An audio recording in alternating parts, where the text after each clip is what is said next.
यशोमती मैया के नंद लाला।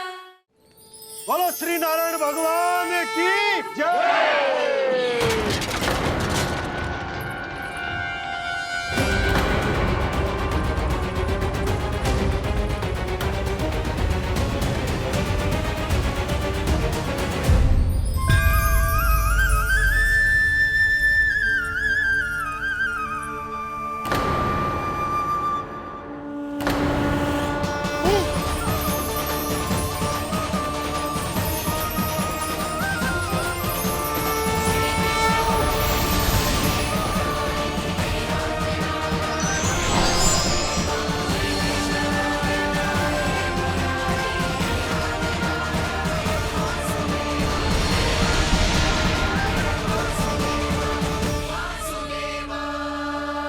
प्रभु,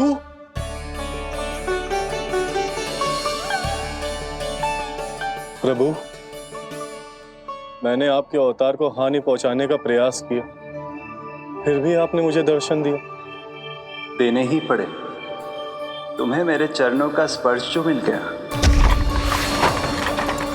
तुम्हें आश्चर्य हो रहा होगा, एक साधारण से स्पर्श से तुम्हें वो मिला जो बड़े से बड़े ऋषियों को भी कठिन से कठिन तपस्या के बाद भी नहीं मिलता। इसका उत्तर तुम्हारे अतीत में छुपा है। दैत्य हिरण्याक्ष के पुत्र के रूप में तुम्हारा जन्म हुआ था। शीघ्र ही तुम बहुत अधिक विशाल और असीम बलशाली हो गए थे, पर तुम अपनी शक्ति का प्रयोग अनुचित ढंग से करते थे।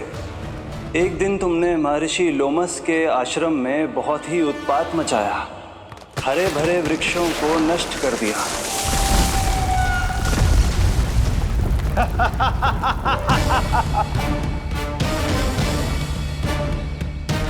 देख क्या रहे हो ऋषिवर? ये विशाल वृक्ष भी मेरे इस विराट तन के आगे कुछ भी नहीं है। जिसे स्वयं अर्जित तक नहीं किया, उस तन पर इतना अभिमान।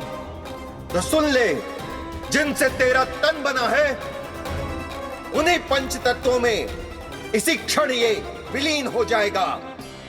ये मेरा श्राप है तुझे, ये मेरा श्राप है तुझे।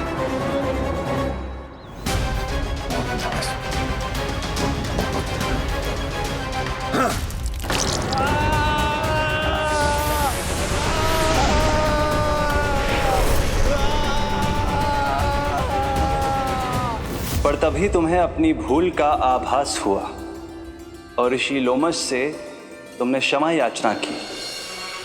क्षमा करे ऋषिवर, क्षमा करे। मैं मूर्ख, अभिमानी हूँ, अज्ञानी हूँ, परंतु आप तो दया के सागर है। कृपा करे ऋषिवर, कृपा करे। बिना तन के मैं कैसे जीवित रह पाऊंगा? तुम जीवित भी रहोगे और अपने दैनिक कार्यों का संचालन भी कर पाओगे, किंतु सजीव प्राणियों या निर्जीव वस्तुओं की सहायता से। ऐसा जीवन तो मृत्यु के समान है ऋषिवर।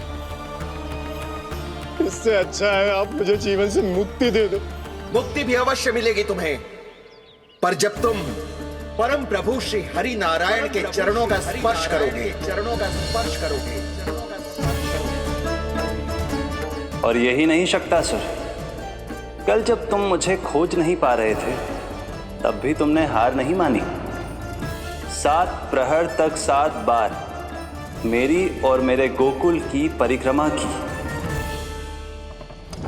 इस क्रम में तुमने अनजाने में ही अपना पश्चाताप पूरा किया और पुण्य अर्जित कर लिया। इसलिए मैं तुम्हें मोक्ष प्रदान करता हूं। इसलिए मैं तुम्हें मोक्ष प्रदान करता हूं।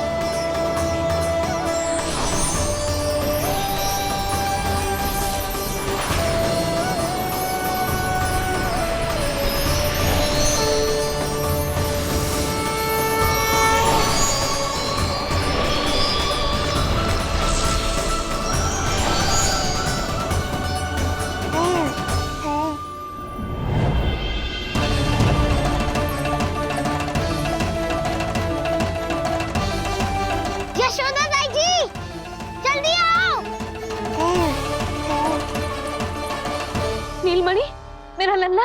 लल्ला, तुझे कुछ हुआ तो ना है ना? तुम ठीक तो है ना? मेरा नीलमणि, मेरा प्यारा बच्चा।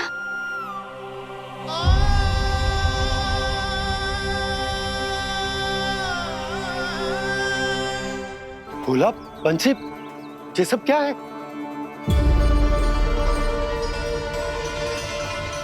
उज्जवल, ये किसने करो है? और देख, कहानी मत सुनाइयो। उज्जवल पुत्र, कैसे हुआ ये सब? किसने किया? और किसने? महाबली नीलमणि ने, बड़ी ताई जी।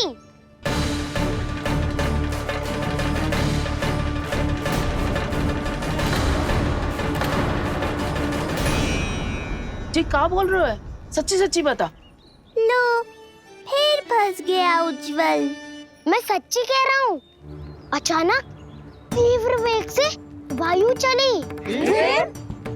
फिर ऐसे लगो जैसे कोई भूकंप आ रहा है। और फिर जब मैंने देखा तो ये सकट अपने आप हिल रही थी, खड़खड़ खड़खड़ खड़खड़ खड़खड़। फिर मैंने साहस दिखाया और उस सकट को रोकने का प्रयास करो। पर सकट ना रुको, जे हिले ही जा रहा था, खड़खड़ खड़खड़ खड़खड़ खड़खड़ खड़खड़ खड़खड़। और फिर ऐसे ही हिलते हुए अचानक से आगे बढ़कर सीधा नीलमणि के ऊपर चला आए हो। फिर सकट भी हिल रहा था, खड़खड़ खड़खड़, और सकट का सामान भी हिल रहा था, थरथर थरथर। ऐसा लगो जैसे सकट नीलमणि को कुचलने को।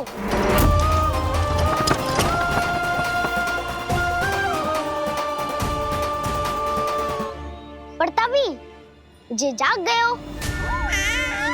इसने खींचकर अपने पांव का प्रहार करो और चीख गया सकट आकाश पे।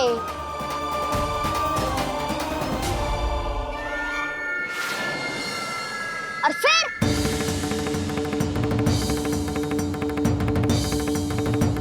धड़ाम,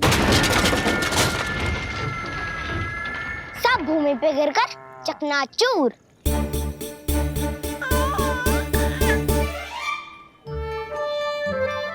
मैं सच्ची कह रहा हूँ ताई जी, नीलमणि के पैर का स्पर्श होते ही वो सकट ऐसे वायु में उड़ी जैसे कोई फूल। अच्छा, और जो तेरे हाथ में ये माखन है, ये भी अपने आप उड़ के आ गया होगा ना? हाँ, मैं सच्ची कह रहा हूँ। सदा बड़पोलापन, ये अच्छी बात ना है लल्ला। सत्य बता। मैया, मैं सत्य बोल रहा हूँ। ये सकट अपने आप ही आयो था और नीलमणि के प्रहार करते ही दूर जा गिरो। अरे, ये बड़बोले से पूछने से अच्छा है कि हमें स्वयं विचार करना चाहिए कि ये सकट टूटा कैसे। हाँ नंदराज, हाँ, हम भी आरती के लिए भीतर चले गए थे। हाँ। अरे, आप सब मेरा विश्वास क्यों ना कर रहे हो? नीलमणि के प्रहार से ही उज्जवल, सकट बहुत पुराना था, पहिया ढीला होकर खुल गया होगा। यशोदा, अनेक कारण हो सकते हैं, चिंता करने की कोई आवश्यकता ना है। मैं चिंता क्यों करने लगी भला? मेरे नीलमणि के गले में रक्षा वाला कंठक पहले से ही है। और हम ये सब पूजा पाठ इतने विधि विधान से इसी के लिए तो कर रहे हैं, है ना पंडित जी? हाँ रानी जी। तो बस फिर मेरे लल्ला को कछु क्यों होने लगो?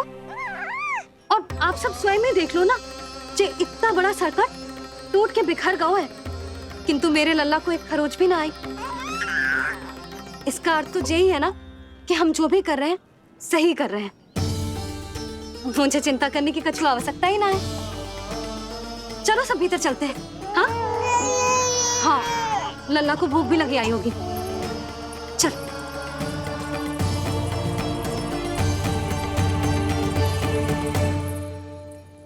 नंदराज जी, अब हमें भी आज्ञा दीजिए। प्रणाम पंडित जी।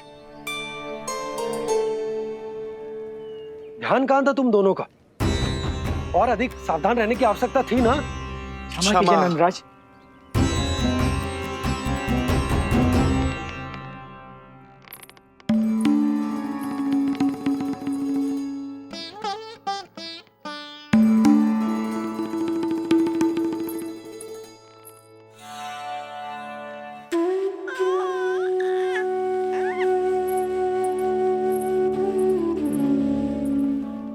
यशोदा, क्या हुआ?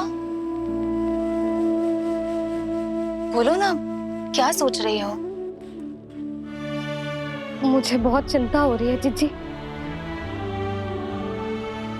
मेरे लल्ला के साथ कुछ ना कुछ दुर्घटना होती रहती है।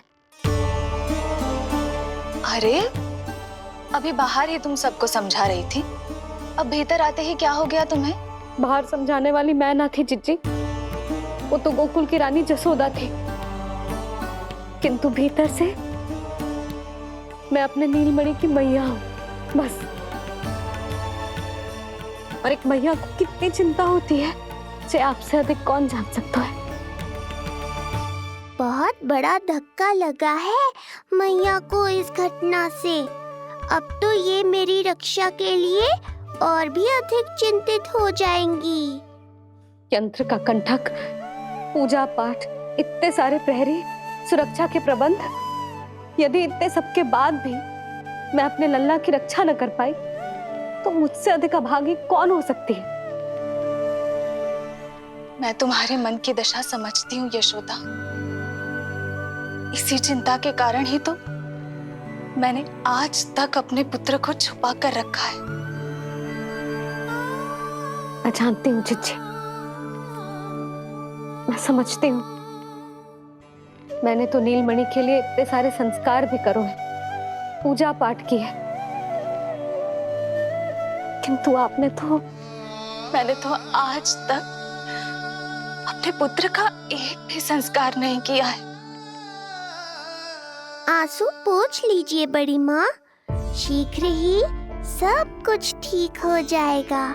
जब मैंने उसे जन्म दिया, उसके बाद से आज तक न उसे घर के बाहर लाई हूँ, न कोई संस्कार किया है। मैं तो उसका नामकरण भी नहीं करवा पाई हूँ यशोदा। उसके जन्म के समय स्वामी ने यह संदेश भिजवाया था कि उस कंस को हमारे पुत्र के बारे में तनिक भी भनक नहीं पड़नी चाहिए। तब से आज तक भय के छाव में जीती आई हूँ कि वो कंस कहीं हमारे पुत्र को भी ना मार दे, जैसे देवकी के सारे संतानों को मार दिया है। ये आशंका कभी सत्य नहीं होगी बड़ी माँ, मैं हूँ ना। माँ अपनी संतान के मन की बात बिना कहे ही समझ जाती है। आप भी समझ जाओ ना मैया।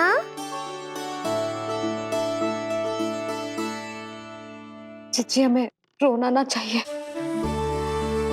हमें देख के लल्ला भी रो रहा है। मैया, आपकी सहायता की आवश्यकता है मुझे ऐसे क्यों लग रहा है जैसे लल्ला मुझसे कुछ कहना चाह रहा है। दाऊ को हम सबसे दूर कब तक रखेंगे बड़ी माँ? ये सोच रहे होगा कि अब तक आपने इसके दाऊ को छुपा के क्यों रखो है। मैं उनसे मिलना चाहता हूँ मैया। चिच्ची, कितना मन करता होगा ना इसका अपने दाऊ से मिलने का। और आपके लल्ला का भी तो मन करता होगा ना कि अपने छोटे भाई को मिले। कितनी बातें करते हैं हम दोनों की इनके सामने। हाँ यशोदा, मैं भी अपने पुत्र को नीलमणि के बारे में सब कुछ बताती हूँ। तो बस फिर हमें साथ साथ रखिए ना। मेरा आधा हिस्सा है वो, उनके बिना मैं अधूरा हूँ मैया। ये दोनों भाई एक दूसरे के बिना अधूरे हैं जीजी। हमें इन दोनों को साथ ही रखना चाहिए। आप ही सोचो, यदि नीलमणि की रक्षा होगी तो आपका लल्ला भी तो सुरक्षित रहेगा। तुम सच कह रही हो यशोदा।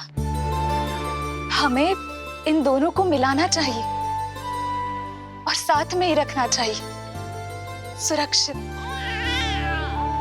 तब तो शीघ्र ही पंडित जी को बुलाकर हमें शुभ मुहूर्त निकलवाना चाहिए। शुभ मुहूर्त? हाँ, शुभ मुहूर्त। दोनों भाइयों के मिलन के साथ साथ उनका नामकरण संस्कार भी करवा देते। अब अपने दाऊ से मिलूंगा मैं।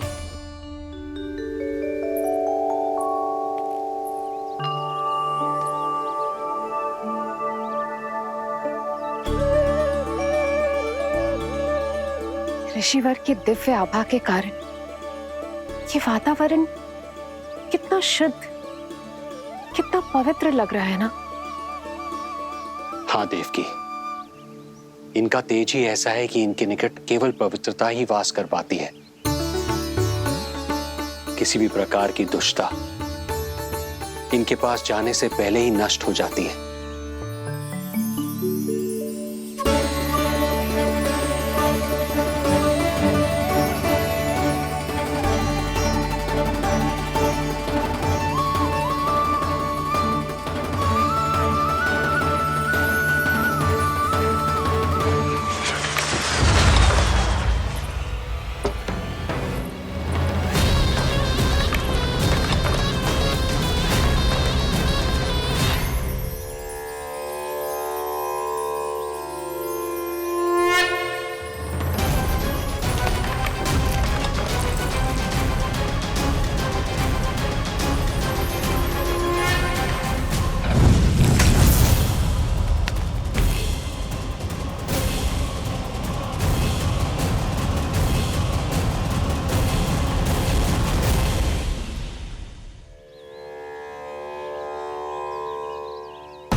इनका तेज ही ऐसा है कि इनके निकट केवल पवित्रता ही वास कर पाती है।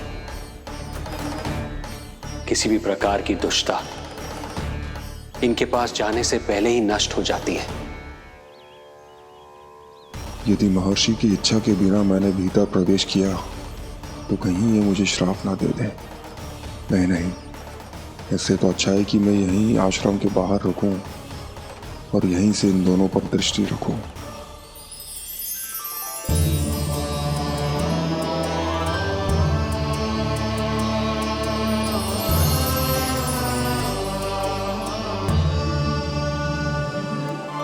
आपके आने का आभास हो गया था राजन।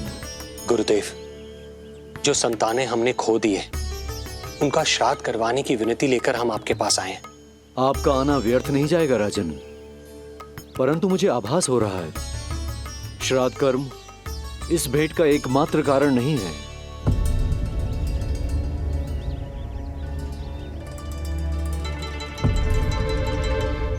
आपको उसकी या कंस की चिंता करने की कोई आवश्यकता नहीं है। निश्चिंत होकर बताइए कि आपकी इच्छा क्या है।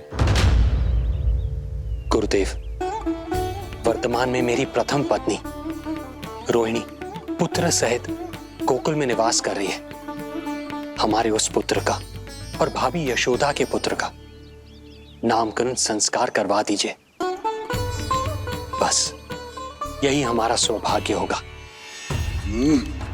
मुझे कुछ सुनाई क्यों नहीं दे रहा है?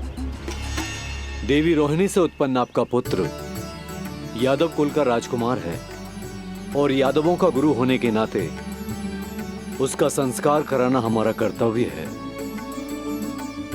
परंतु यशोदा पुत्र का नामकरण वो आप मुझसे क्यों करवाना चाहते हैं?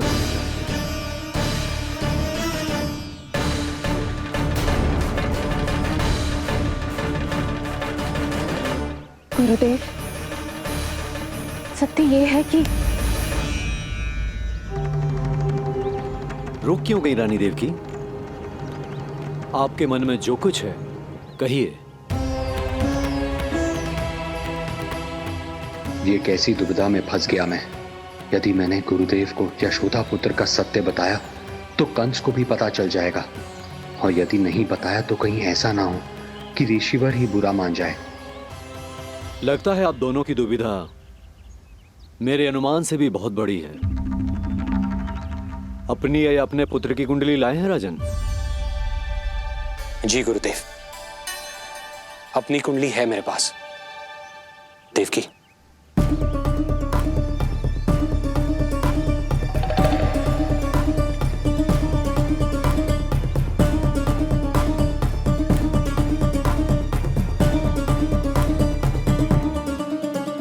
जो रहस्य आप नहीं बता पा रहे हैं राजन, वो ये कुंडली बताएगी।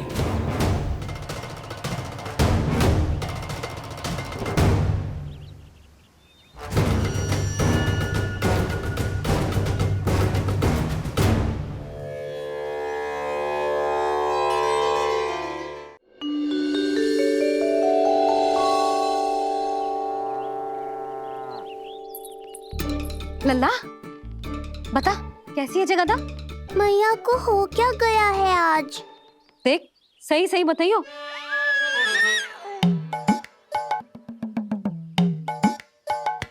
अच्छी है ना? पसंद आएगी ना उसे? हाँ? या फिर जे मोर पंख वाला मुकुट दे दूं? पहली बार मिल रहा है तू, उपहार तो देना चाहिए ना। पर बड़े तो वो है ना मैया, उपहार तो वो देंगे मुझे।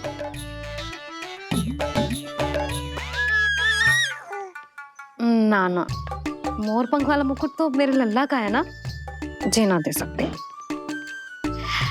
तेरे जैसा कोई कंठा क्या चांदी वाला कड़ा दे दूं? हाँ? इस मिलन के लिए मुझसे अधिक उतावली तो मैया है।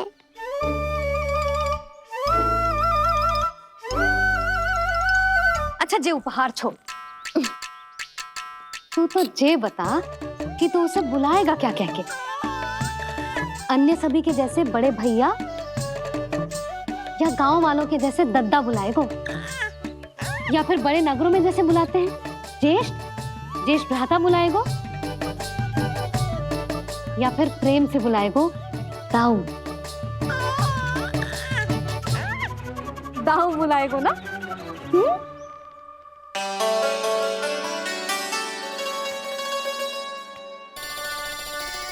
सुनो आपने, हमारे लल्ला ने निर्णय ले लियो, ये अपने भैया को दाऊ कहकर बुलाएगो। अरे वाह, लल्ला ने बोलना भले ही ना सीखो, परंतु तुम्हें बता दियो। और नहीं तो क्या, लल्ला कुछ कहे ना कहे माँ तो समझ जाती है ना लल्ला?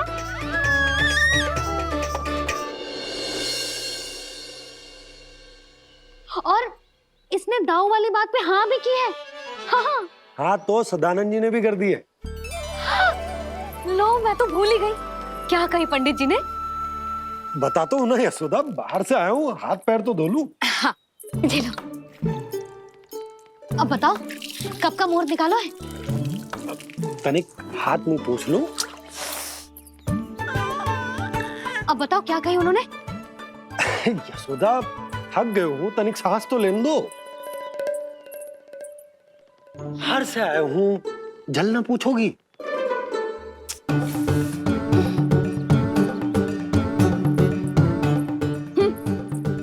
अब बता दो जी।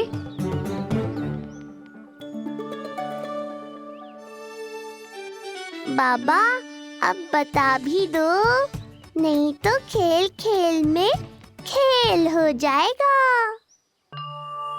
हाँ बताओ।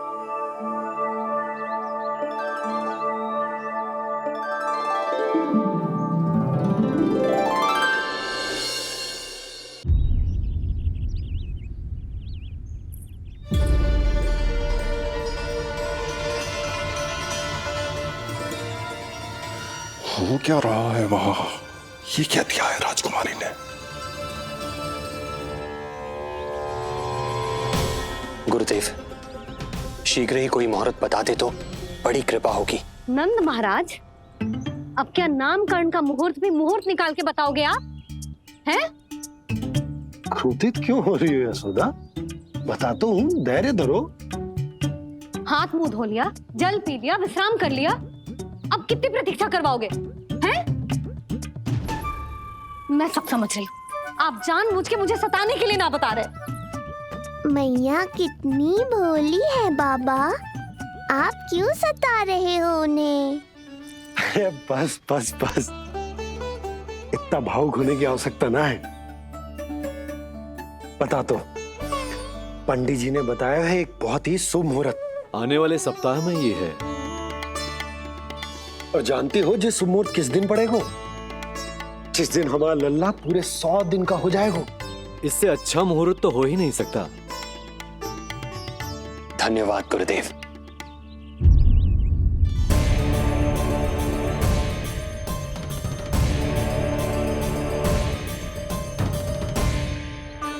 क्या हुआ गुरुदेव? कुछ समस्या है क्या? जो सत्य सारे संसार को पता है और जो संकेत ये कुंडली दे रही है, दोनों में विरोधाभास है राजन।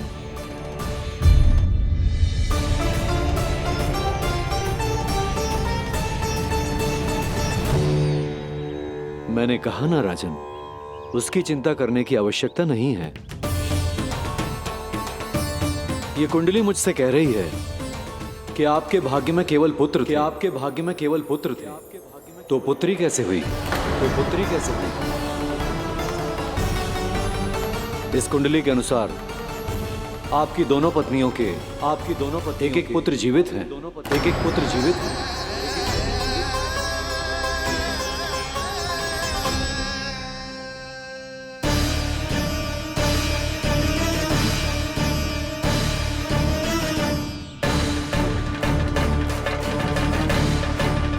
देवकी,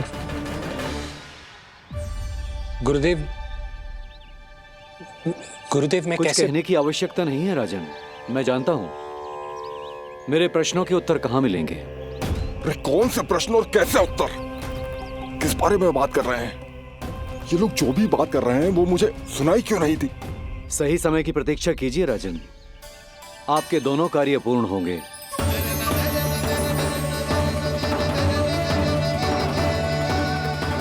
अब आप निश्चिंत होकर जाइए और प्रसन्नता मनाने की तैयारी कीजिए।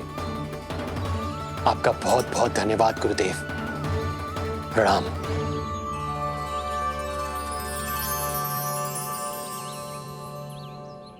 सच्ची? पहले नारायण को धन्यवाद दूं कि लल्ला को सूचना दूं? कुछ समझ में ना आ रहा। लल्ला मैं अभी आया।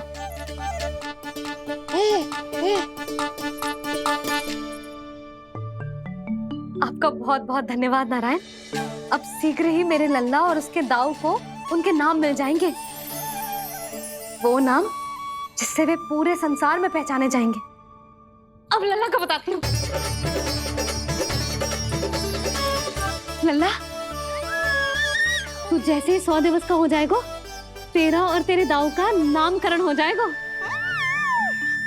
हाँ। किंतु आपने तो बताओ ही ना, हम इन दोनों को मिलवा कब सकते हैं? क्या देख रहे हो, बताओ तो। यशोदा, पंडित जी ने कही कि दोनों भाइयों को मिलवाने के लिए कोई मुहूर्त की आवश्यकता ना है, तो हम चाहें तो इन्हें आज भी मिलवा सकते हैं। लल्ला सुनो तूने, तू आज ही अपने दाऊ से मिल सकता है। मैं अभी सारी तैयारियां करती हूँ। भव्य मिलन होगा गोकुल में, भव्य मिलन। कुंडली के अनुसार इन दोनों के 8 पुत्रों में से 2 जीवित बचे हैं। पहला तो रोहिणी पुत्र है, पर दूसरा कौन है? और वो कन्या कौन थी जिसे कंस ने मारा था? वासुदेव की कुंडली में अभी तक पुत्री योग बना ही नहीं है।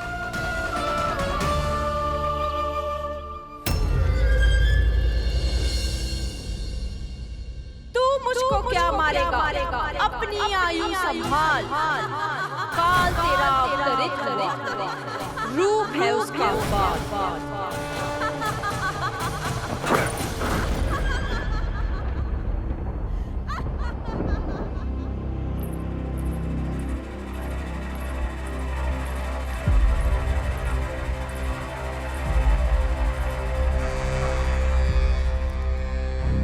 आधी रात को इस तरह से उठकर बैठे हुए हैं आप स्वामी। मैं ये तो नहीं जानती कि किस बुरे स्वप्न ने आपकी नींद छीन ली है, परंतु इतना अवश्य जानती हूँ कि जो सूचना ये गुप्तचर लेकर आया है, इसे सुनकर आप रात भर सो नहीं पाएंगे।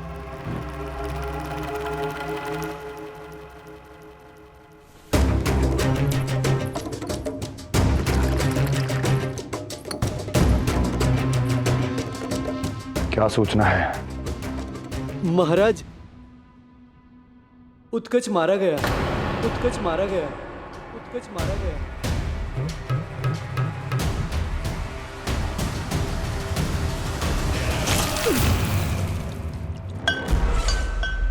सूद बूद खो गए हो क्या अपनी? जो दिखता ही नहीं उसे मारा कैसे जा सकता है? इसने स्वयं देखा था महाराज, जिस शकट में समाकर शक्तासुर उस बालक को कुचलने वाला था, आपके शत्रु ने उसी शकट को चकनाचूर कर दिया।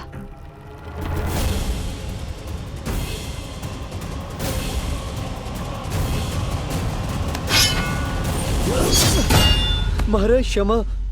लगता है आपके सैनिक और तलवार दोनों की धार कुंद पड़ गई है महाराज।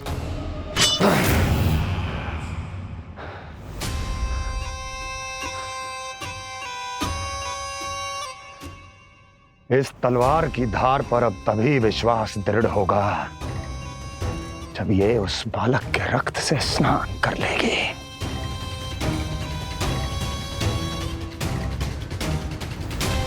और कैसे कैसे?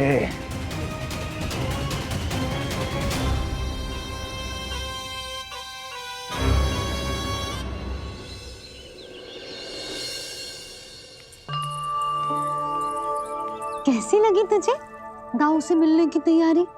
बहुत अच्छी है मैया, पर उससे भी अच्छी है वो प्रसन्नता जो इस मिलन के उत्साह में मुझे आपकी आंखों में दिख रही है।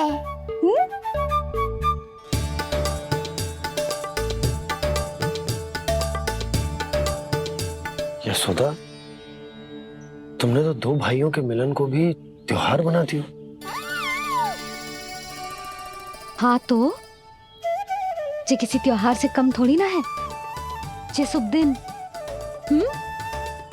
दोनों भाई के मिलन को पूरा गांव देखेगो।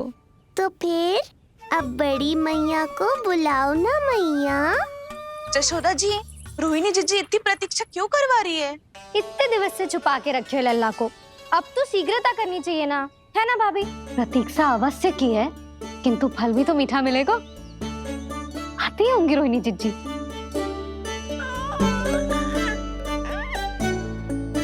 जीजी, कहीं उन्होंने अपना विचार तो ना बदल दियो?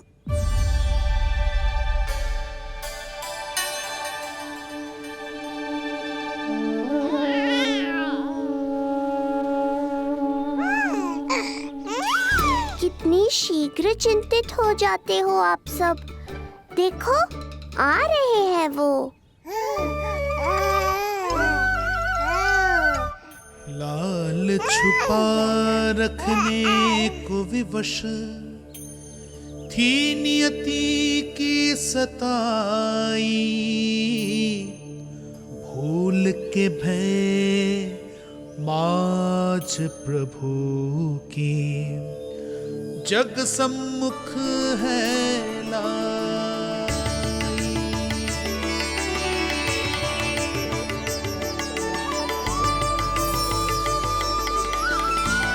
देखो तो कितनी मधुर मुस्कान है। और आंखें कैसी गंभीर और गहरी है। अरे अरे, ये तो हमारी नीलमणि की तरह सुंदर भी है। सही कह रही है तू, और कितना प्यारा भी है। और कितना पलसानी भी लग रहा है ये, है ना? तो देखो इसके। हाँ बिल्कुल लाल लाल टमाटर की तरह। देखो तो दाऊ आए नहीं कि ये सब की सब मुझे भूल ही गई। अरे हटो सामने से, मुझे भी तो देखने दो।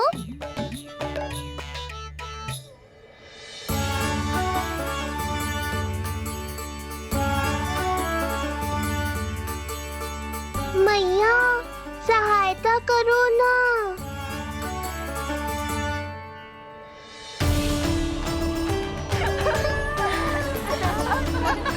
चलो हटो सब, हटो हटो हटो हटो सामने से। चलो दोनों भाइयों को एक दूसरे से मिलने तो दो।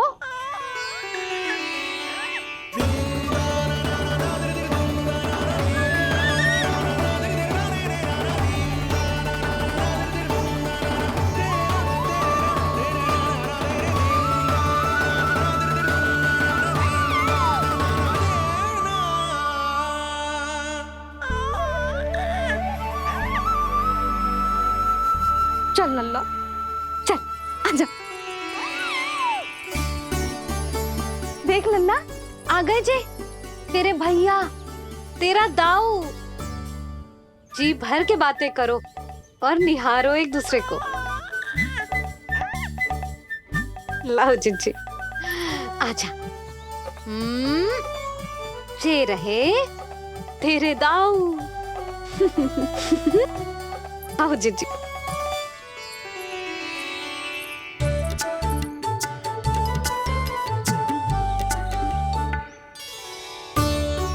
स्वागत है दाऊ। कितनी प्रतीक्षा के बाद अब जाकर आपसे भेंट हुई है।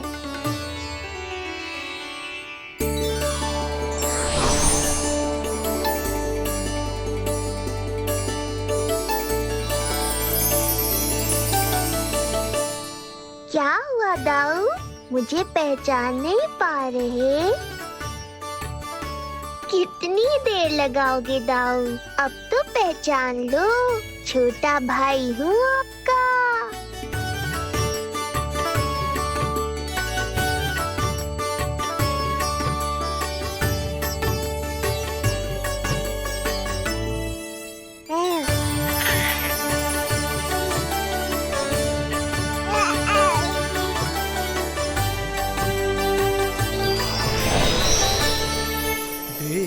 प्रभु को भक्त शेष की आंखें है भर आई, भावुक हरि भी निहारे की अब मिलन की बेल आई।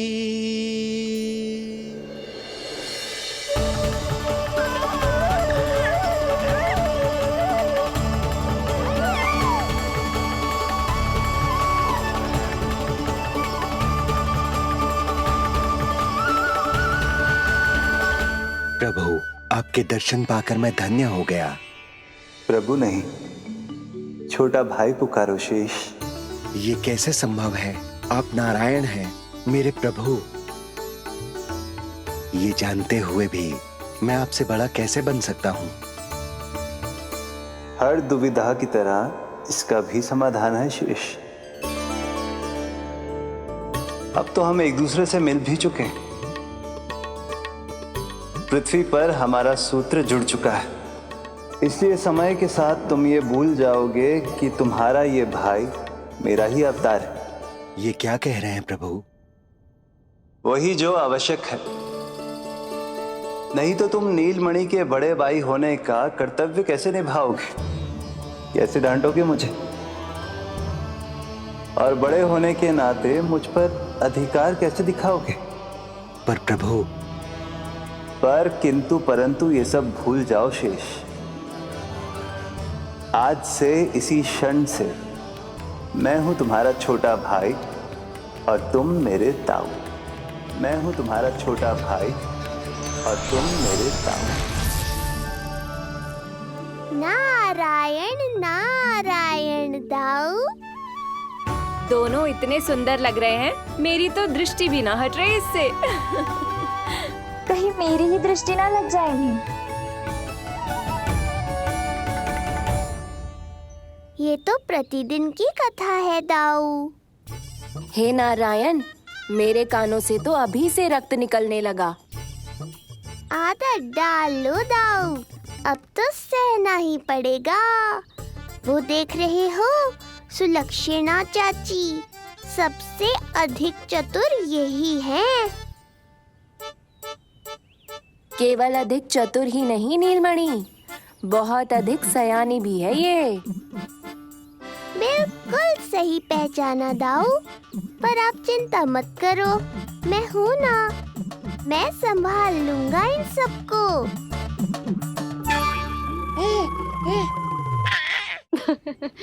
देखो तो जिज्जी, इन दोनों की दृष्टि एक दूसरे से ऐसी चिपक गई है कि अब हटने का नाम ही ना ले रही। ये सूचक है उस प्रेम के बंधन का जिसमें ये दोनों भाई आज के बाद सदा के लिए बंध जाएंगे।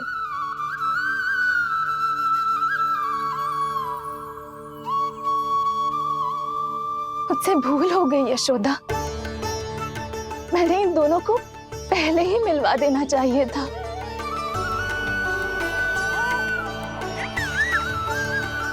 मैं कहती थी ना आपसे।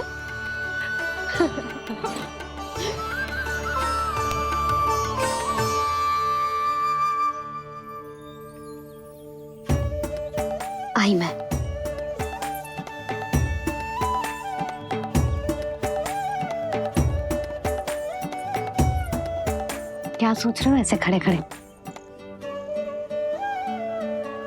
देख रहा हूं दोनों भाइयों का ये मिलन किसी त्योहार से कम थोड़ी ना। सही कहा था तुमने।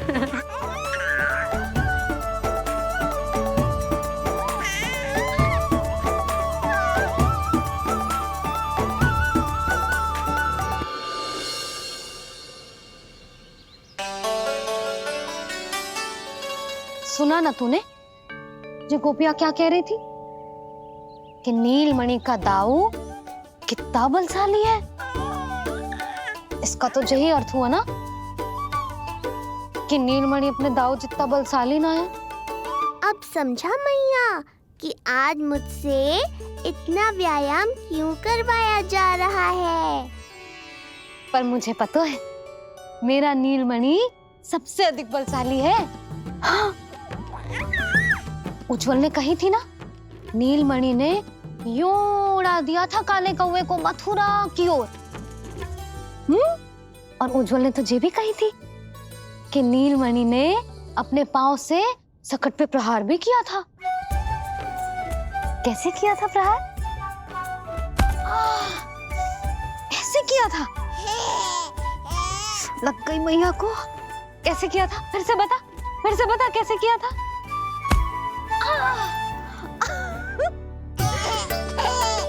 मेरे लल्ला में कितना बल है। मैया को ही धकेल दियो पीछे।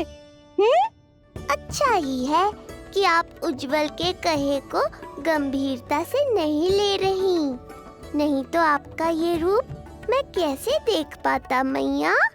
फिर से बता कैसे मारा था? कैसे मारा था?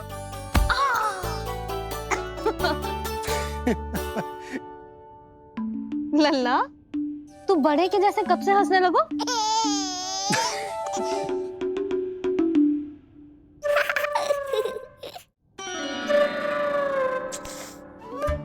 आप यहाँ क्या कर रहे हो?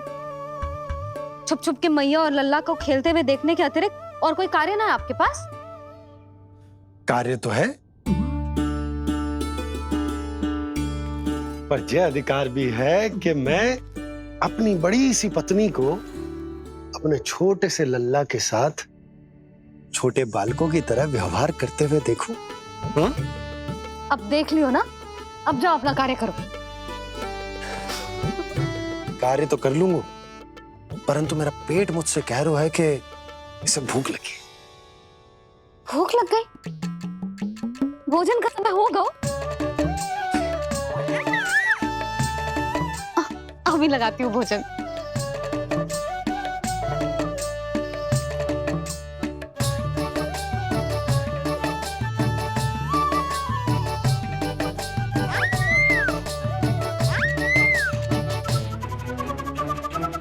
क्या हुआ लल्ला? इतना उतावला क्यों हो रहा है तू? तुझे भी भूख लगी आई है क्या? सच्ची में भूख लगी आई है कि मंद मंद मुस्कुरा के मैया को बांधना चाहता है? तनिक रुक जा, तेरे बाबा को भोजन परोस के यूं गई और यूं आई। मेरा अच्छा लल्ला। आई।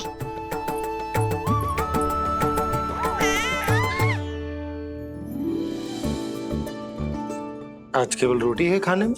ना, दाल है ना, तरकारी भी है, दही है, लड्डू भी है। तो दाल ले आओ। अभी लाई है।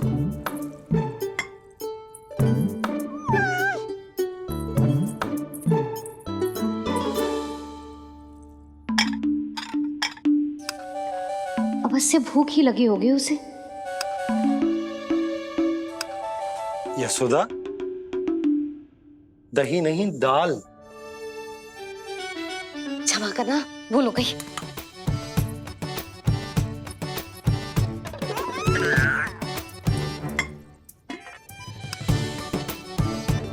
यशोदा, दाल दाल।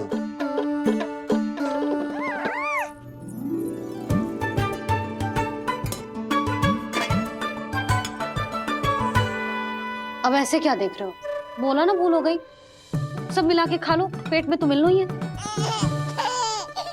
थोड़े चावल मिलेंगे? हाँ मिलेंगे, अवश्य मिलेंगे।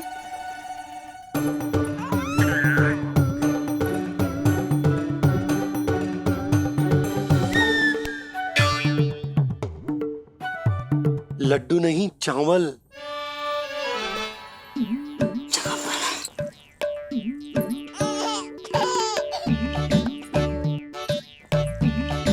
हंस क्या रहे हो जी?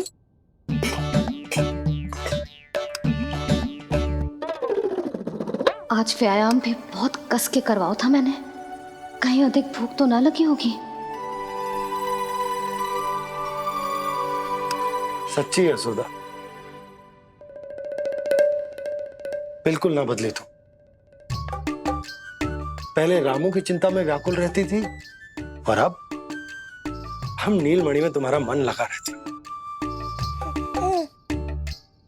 हाँ तो लल्ला भूखा हो और मैया का मन व्याकुल भी ना हो, ऐसा हो सकता है भला? फिर तो दूध पिला दो ना उसको। जाऊं? शीघ्र जाओ। किंतु आप तो खा रहे हो ना पतिदेव। वही तो यशोदा, मैं खा रहा हूं, किंतु वो भूखो है। जाओ। ठीक है। यहाँ थी तो लल्ला की भूख के लिए चिंतित थी, अब वहां जाएगी तो पक्का मेरे भोजन के बारे में चिंता करेगी। कहीं आधी भूख में ना उठ जाए तेरे बाबा, उन्हें कुछ और चाहिए होगा तो? सही कहा था बाबा ने, वहाँ मेरी चिंता थी, यहाँ बाबा की चिंता है। सच्ची मैया, अनोखी हो आप। अरे इतने से पेट भर गया तेरा? ना, ये वाली मुस्कुराहट तो मत ही दिखा मुझे। इतनी शीघ्र तेरा पेट भर ही ना सकता। मैया जानती है अपने लल्ला की भूख।